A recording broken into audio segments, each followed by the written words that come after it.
Welcome guys, so today I am with the Edifier X5 and I'm going to show you how you can pair them with your iPhone.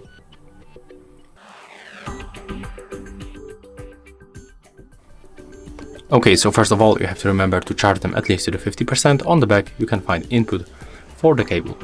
Next you have to open the case, take them out of this case and then focus only on the left earbud. Click and hold right here until this indicator starts blinking on the blue and the red.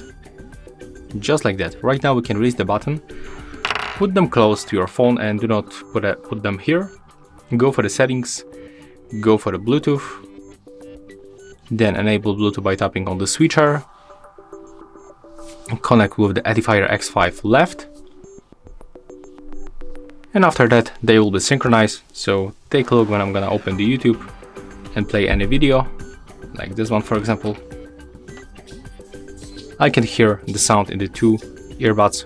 We can hear it also right now. I'm gonna put it close to the microphone.